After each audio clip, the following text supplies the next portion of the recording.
Could Shastra be wrong? Of course not. But sometimes we don't understand Shastra because we don't understand Prabhupada's heart, Prabhupada's mood, Prabhupada's desire. And therefore, we always can't take Shastra at face value, because sometimes what we may understand or what we may try to practically execute may actually go against what Srila Prabhupada wanted. And I want to discuss this, and I want to give 3 examples of this.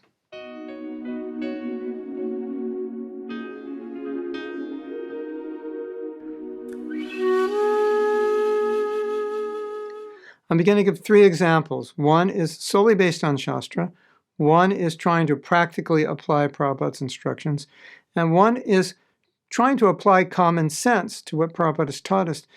And all 3 had proved wrong because they were against Prabhupada's mood. There was something deeper going on.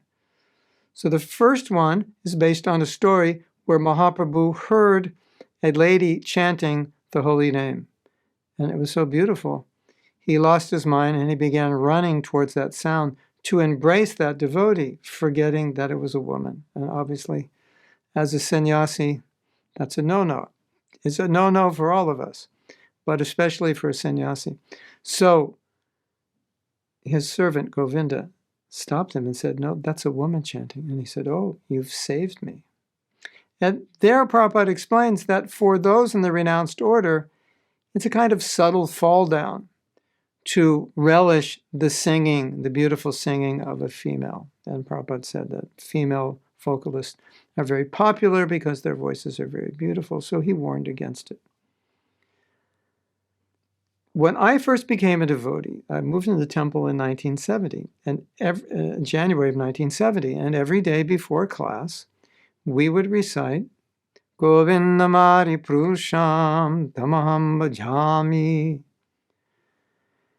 Then when that album came out and Prabhupada heard it, he said, we will now play this every day in the temple. It was already a daily function, and then he said, now we'll play it every day in the temple. But some brahmacharis, having read that purport, this was later on, because this was established years before they had that purport, they wrote Prabhupada and said, we are brahmacharis, we're listening to the voice of a woman. In the Shastra it says we shouldn't, cited Prabhupada's own Shastra. And Prabhupada himself loved that. He cried when he heard it. It was an udipan, an impetus to his bhav. And so he just told them, he politely told them, just like, don't worry about it. So they were basing it on Shastra, and Prabhupada just kind of blew it off. Like, this is beautiful. It's my disciples. They've done something beautiful. It's not just Jamuna, although she's leading. There are other devotees singing. Don't worry about it. Don't worry about this exact statement in Shastra. You're not going to fall down. It's okay. The second time is the GBC passed a resolution. All the resolutions, there's one specific resolution Prabhupada didn't like. All the resolutions are given to Prabhupada at the meeting, and he would review them, say yes or no. So they brought up a resolution that women with children should not live in the temple. At that time, practically everybody lived in temples, women with children, grihastas, everybody, in the temple or next door, temple housing. And so this was a practical consideration that it was an expense and we had to maintain so many women with children, they couldn't do much service. So when they read that resolution to Prabhupada, Prabhupada just said, And immediately they understood Prabhupada didn't like that resolution. So they said, so Prabhupada will take this resolution off the books. And Prabhupada said, I just want to give a chance to everyone to be Krishna conscious. That was Prabhupada's heart. So practically, yeah, it was an expense. But Prabhupada's heart was make a house in which everyone can live. So practically, yeah, good decision. But from the heart of Prabhupada, wrong decision. The last story is a story about a devotee. He was a sannyasi. He left. He started associating with other people, other spiritualists.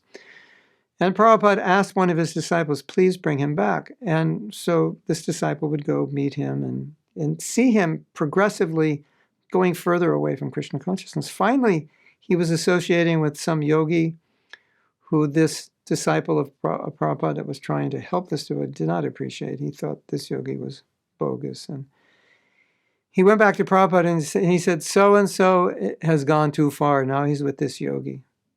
I give up. I can't do anything. And Prabhupada said, you do not understand that Lord Nityananda's forgiveness is unlimited. So this also was practical, but I had categorized it as common sense because, like, how much energy should you put into this person?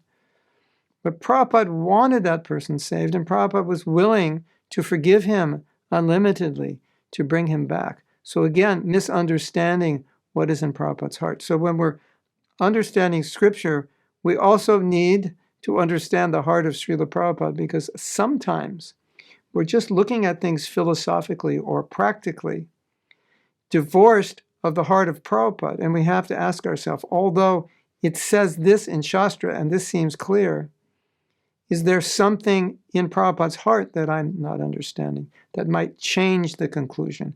And the answer is often, yes, there is. So I just wanted to throw that into the equation. When we're understanding scripture, we also need to understand Prabhupada's heart. Srila Prabhupada ki jai.